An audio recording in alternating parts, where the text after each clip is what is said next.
Hi guys, আমি পল্লব ঘোষ। আমি একজন YouTuber, educator, entrepreneur, founder of dream website. এই ভিডিওতে আমি আপনাদেরকে শেখাবো যে আপনি আপনার ওয়েবসাইটে কীভাবে স্পিড আপ করতে পারেন। সাপোজ আপনার ওয়েবসাইট খুব স্লো, আপনার ওয়েবসাইট লোড নিতে সময় লাগে, তো সেই জন্য আপনার মোবাইলে খুলতে একটু সময় লাগছে বা কম্পিউটার খুলতে সময় লাগছে, সেই জন্য আপনি যে কিছু সেল করলে তারা কিন্তু সেল হবে না, কারণ পৃথিবীতে বেশিরভাগ মানুষই স্লো ওয়েবসাইট পছন্দ করে না। তারা যদি দেখে যে আপনার ওয়েবসাইট স্লো, তাহলে কিন্তু সে বেরিয়ে অন্য কোনো ওয়েবসাইটে চলে যাবে। তো সেই জন্য আপনাকে খুব জানা দরকার যে আপনি আপনার ওয়েবসাইটকে স্পিড আপ কী করে করতে পারেন।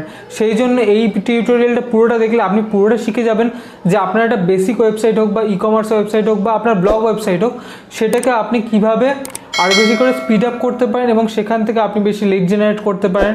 তো সেই পুরো টিউটোরিয়ালটা দেখার জন্য চলুন ভিডিওটা শুরু করে নিই।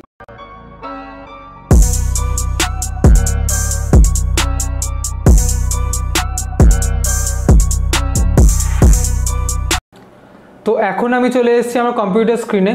তো এবার আমি কী করবো, আমার ওয়েবসাইট তো এটা। তো প্রথমে আমি কী করবো, আমার ওয়েবসাইটের স্পিডটা চেক করে নেব। তো স্পিডটা চেক করার জন্য প্রথমে যাব গুগল স্পিড টেস্টে, দেন আমি যাব জিটি ম্যাট্রিক্স। এখানে এই দুটো ওয়েবসাইটে গিয়ে দেখব যে এখানে ক্লিক করব এবং এখানে মেট্রিক্স। তো দেন আমি এখানে কপি করব আমার ওয়েবসাইটের ইউআরএলটা, দেন আমি এখানে এসে পেস্ট করব অ্যান্ড অ্যানালাইজ, অ্যান্ড দেন এখানে আবার এসে পেস্ট করব টেস্ট সাইট। তো এবার স্ক্যান হচ্ছে এবং এখানেও স্ক্যান হচ্ছে। তো আমরা সেটা প্রথমে দেখে নেব, দেন আমরা কিভাবে আমাদের ওয়েবসাইটে স্পিড আপ করতে পারি সেটা পুরো স্টেপ বাই স্টেপ প্রসেস আমরা শিখব। তো এখন আগে প্রথমে আমরা অ্যানালাইসে চেক করে নিই যে আমাদের কী দেখাচ্ছে। তো এখানে আমাদের মোবাইল দেখায় 37 মোবাইলের স্পিড দেখাচ্ছে এবং ডেস্কটপে দেখাচ্ছে 60। ডেস্কটপে অ্যাভারেজ ভালোই রয়েছে, কিন্তু মোবাইলে খুব স্লো দেখাচ্ছে। এবং মোবাইলে আমরা যদি এখানে আসি, তাহলে আমাদের দেখা যায় আমাদের কোথাও কোথাও প্রবলেম রয়েছে, তো সেটা আমাদের দেখিয়ে দিচ্ছে, এবং ইমেজে আমাদের কোথাও কোথাও প্রবলেম রয়েছে। তো সেইগুলো সব কিছু রয়েছে, বাট আমরা সেগুলো চেক করব। আমরা ডেস্কটপটা দেখে নিই, ডেস্কটপেও কী কী রয়েছে, তো সেইগুলো আমরা কীভাবে ওভারকাম করতে পারি সেটা আমরা দেখে নিলাম। তো এখানে ওভারঅল আপনার বোঝার জন্য, আপনি যদি কিছু না জেনে থাকেন, একদম বেসিক যদি বোঝার জন্য জাস্ট এখানে দেখছেন 660 এবং মোবাইলে 37। শুধুমাত্র গুগল পেজ স্পিড ইনসাইডেই আপনি শুধু মোবাইলে দেখতে পান স্পিড চেকটা, এবং ডেস্কটপটা আপনি যে কোনো ওয়েবসাইট থেকে চেক করলে দেখতে পাচ্ছেন। এবং জিটি ম্যাট্রিক্সও কি দেখাচ্ছে, এখানে 80% দেখাচ্ছে এবং ফুলি লোডেড টাইম দেখাচ্ছে 8.5 সেকেন্ডস, এবং টোটাল ওয়েবসাইটের সাইজ হচ্ছে 1.22 MB।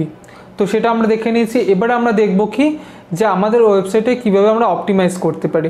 সেই জন্য আমরা 3খানা প্লাগইন ইনস্টল করব এবং 3খানা প্লাগইন ইনস্টল করে আমাদের ওয়েবসাইটকে ইম্প্রোভাইজ করব বা আরও বেশি করে অপটিমাইজ করব।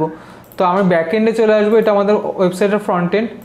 তো এর আগে প্রথমে বলে রাখি যে আপনারা যদি এখন ওয়েবসাইট না বানিয়ে থাকেন, সাপোজ এই ভিডিওটাতে প্রথমে এসেছেন, তো ওয়েবসাইট কীভাবে বানাতে হয় সেটার একটা প্লেলিস্ট রয়েছে, ব্লগ কীভাবে তৈরি করতে হয় সেটার একটা প্লেলিস্ট রয়েছে, এরকম একটা সুন্দর ই কমার্স ওয়েবসাইট কীভাবে তৈরি করবেন সেইটারও ভিডিও আমি আমার ইউটিউব চ্যানেলে দিয়ে রেখেছি, সেটা গেলে আপনারা পুরোটা চেক আউট করে নিতে পারবেন। এবং যদি ওয়েবসাইট এখন ডোমেন হোস্টিং না কিনে থাকেন, তাহলে আমি ডেসক্রিপশন বক্সে লিঙ্ক দিয়ে রেখে সেখান থেকে আপনি পারচেস করে নিতে পারেন। তো এখন আমরা ব্যাকএন্ডে চলে যাই, এটাকে ওয়ার্ডপ্রেসের ব্যাকএন্ড বলে, এবং এখানে আমরা প্লাগইনসে আসবো এবং এখানে অ্যাড নিউতে ক্লিক করব। তো এখানে আমরা লিখব রিসমাস লিখবো এখানে, এবং আমরা দেখব যে কোন আসে। তো আমাদের এখানে চলে এসেছে এখন প্লাগইনটা। তো এটাকে আমরা ইনস্টল করে নেবো। দেখতেই পাচ্ছেন এখানে 1 মিলিয়ন উপরে অ্যাক্টিভ ইউজার রয়েছে। তো এটাকে আমরা ইনস্টল করে নেবো এবং ইনস্টল হয়ে গেলে সেটাকে আমরা অ্যাক্টিভেট করব। দেন আমরা অ্যাক্টিভেট করলে আমাদের ওয়েবসাইটটাকে অনেকটা অপটিমাইজ করে নিতে পারবো। তো এটা আমরা এখন অ্যাক্টিভেট করে নেব। তো এখন আমাদের প্লাগইনসটা অ্যাক্টিভেট হয়ে গেছে, এই যে আমরা দেখতে পাচ্ছি স্মাশ। তো এখানে আমরা সেটিংসে ক্লিক করব। তো এখন এখানে স্মাশে চলে এসে আমরা ব্যাকএন্ডে, তো এখানে সেট আপ করতে বলছে, তো আমরা সেট আপ করবো, বিগিন সেট আপ। তো এখানে অটোমেটিক্যালি অপটিমাইজ করে দেবে, আমরা নতুন যা ইমেজ দেবো সেটাকে নেক্সট করলাম। দেন এখানে সেই ইমেজগুলোকে মেটারে এটা লিখে দেবে, এবং সেগুলো আমরা পরপর ইমেজগুলো অপটিমাইজ করার জন্য, এবং অ্যালাউ ইউসেজ ডেটা ট্র্যাকিং।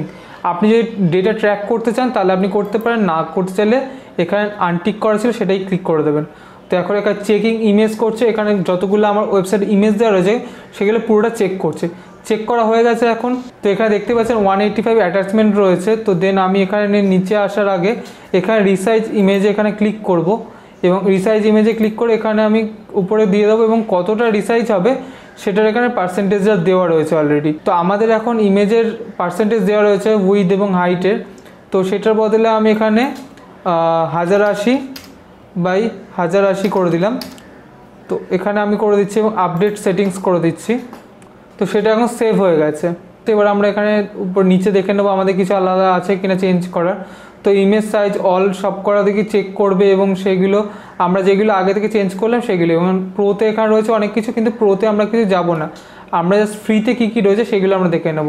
তো এখন ডিরেক্টরিজ মাসে চলে যাব এবং ডিরেক্টরিজ মাস আপনারা কোন ডিরেক্টরিতে সেভ করতে চাইছেন সেই ফোল্ডারটা আপনি চিনিয়ে দিতে পারেন। তো এখানে চিনিয়ে দেওয়ার কিছু নেই, আমাদের মেন এখানে ইমেজ রিডাকশান করাটা, ইমেজ কোয়ালিটি রিডাকশান করাটা, কোয়ালিটি কিন্তু যাবে না, কিছু নষ্ট হবে না, বাট কিছুটা হলেও আপনার কোয়ালিটিটা নষ্ট হবে একটু হলেও, সেটা আমরা আমাদের ফ্রন্ট এন্ডে আসলে দেখতে পাবো। একবার রিফ্রেশ করি আমাদের পেজটাকে। তো রিফ্রেশ করা হয়ে গেছে এবং এখানে এসে আমরা যে কোনো একটা প্রোডাক্ট খুলবো, প্রোডাক্টের ইমেজ বের করে নেব।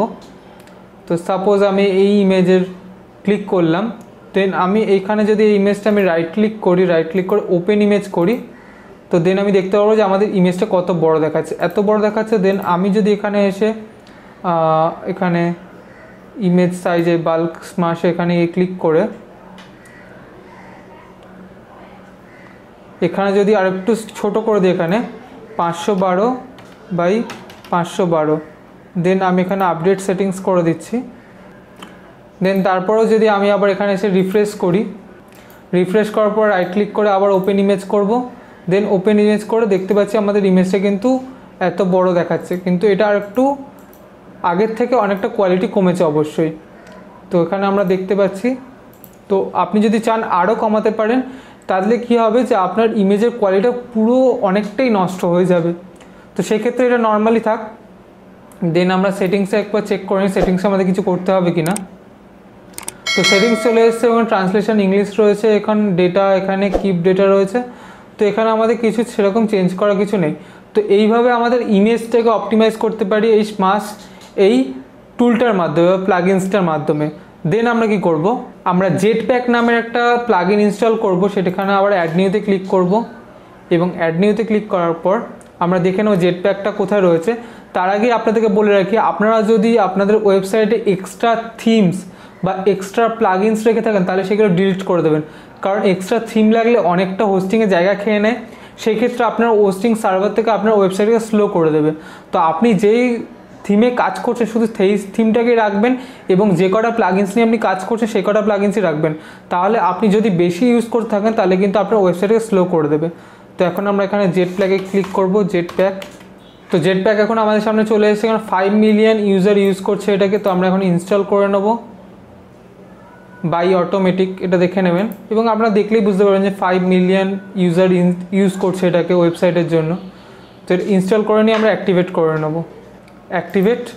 দেন আমরা এখানে সেট আপ জেটপ্যাকে ক্লিক করলাম। তো এখানে আমাদেরকে লগ ইন করতে বলছে। তো আপনি আপনার ওয়ার্ডপ্রেসে একটা অ্যাকাউন্ট খুলতে পারেন, বাট আমি এখন ওয়ার্ডপ্রেস অ্যাকাউন্ট খুলছি না, আমি আমার যে জিমেল অ্যাকাউন্টটা দিয়ে এই ওয়েবসাইটটা বানিয়েছি সেখান দিয়ে আমি লগ ইন করে নেব। তো সেটা দিয়ে আমি লগ ইন করে নিলাম। তো লগ ইন হয়ে গেছে, এবার আমরা এটা কেটে দিই। তো আমরা সেট আপে এখানে ক্লিক করি, আরেকবার দেখি এটা লগ ইনটা হলো কি না সেটাকে আমরা চেক করে নেব। তো সেই জন্য জেটপ্যাকে আরেকবার ক্লিক করলাম আমি। তো এখানে দেখাচ্ছে না যে এখানে লগ ইন হয়েছে। তো এনিওয়েজ আমি আরেকবার সেট আপ করে নিচ্ছি। তো এখানে বলছে এই ইমেল অ্যাড্রেস দিয়ে অলরেডি এক্সিস্ট করছে। তো আমি আরেকবার wordpress.com দিয়ে আরেকটা অ্যাকাউন্ট নয় ক্রিয়েট করে নিচ্ছি। তো এখানে আমাদের ইমেলটা চাইছে, দেন কন্টিনিউ করলাম। তো এখন আমাদের ইমেলে যেতে বলছে। তো এখন আমি আমার ইমেলে চলে যাব। তো আমি আমার ইমেলে চলে এসেছি, আমি ইমেলে গিয়ে ক্লিক করলাম এখানে। তো log in to wordpress.com, continue to wordpress.com। তো এখানে জেটপ্যাকটা এখানে অ্যাপ্রুভ করতে বলছে। তো এবার আমি এটাকে অ্যাপ্রুভ করে নিলাম। দেন আমি আবার একবার ব্যাকএন্ডে চলে যাই এবং এখানে গিয়ে আমি আবার জেটপ্যাকে নয় ক্লিক করলাম। তো এখন দেখতে পাচ্ছি আমার ওয়েবসাইটের লিঙ্ক হয়ে গেছে আমার ইমেলটার সাথে। তো সেটিংসে আমি যাব, সেটিংসে আসার পর এখানে পারফরমেন্সে ক্লিক করব। দেন আমরা এখানে দেখতে পাচ্ছি এনেবল সাইট অ্যাক্সেলারেটর ইমেজ এবং সাইট লোড টাইমসটাকে এখানে আরও বেশি এক্সেলারেট করে দেবে। তো এটাকে আমি এনেবল করে দিলাম। এনেবল করার পর এখানে আরেকবার ব্যাকে সিকিউরিটিতে আসবো এবং সিকিউরিটিতে এসে দেখবো যে এখানে আর কিছু রয়েছে কি না। তো এখানে সেরকম কিছু নেই। পারফরমেন্সে এসে আমরা শুধু ইমেজ অ্যাক্সেলারেশনটাকে আরেকটু অপটিমাইজ করার জন্য এখানে ক্লিক করে নিলাম। তো আমাদের জেটপ্যাকের কাজ শেষ। এবার আমরা আরেকটা প্লাগইন ইনস্টল করে নেবো, সেটার নাম হচ্ছে W3 ক্যাচেট। সেই জন্য আমরা প্লাগইনসে আবার এসে আবার অ্যাড নিউতে ক্লিক করলাম। তো এইগুলো আমি কেটে দিই এখান থেকে, আমাদের লাগছে না।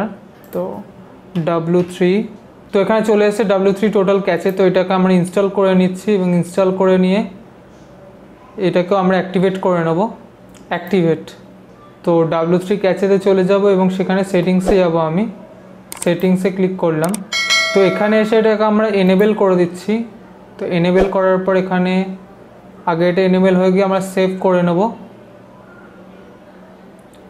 তো সেভ,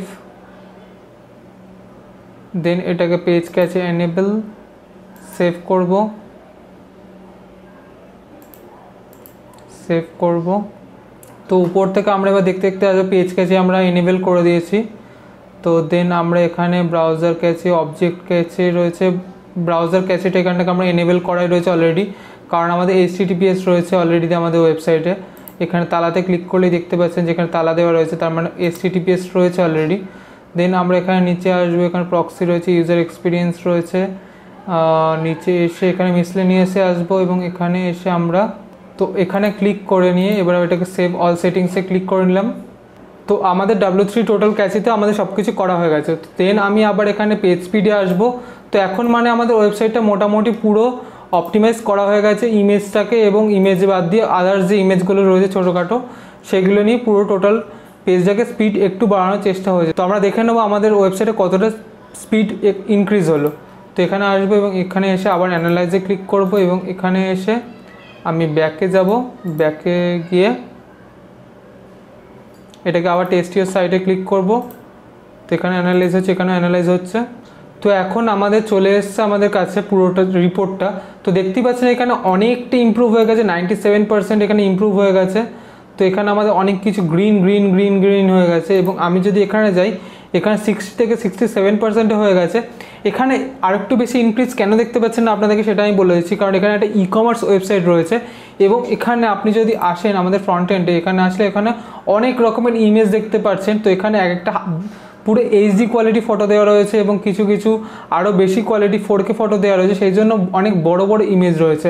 এবং সেক্ষেত্রে আপনাকে প্রত্যেক কটা ইমেজকে অপটিমাইজ করার জন্য তো এখানে এসে আপনি করতে পারবেন না।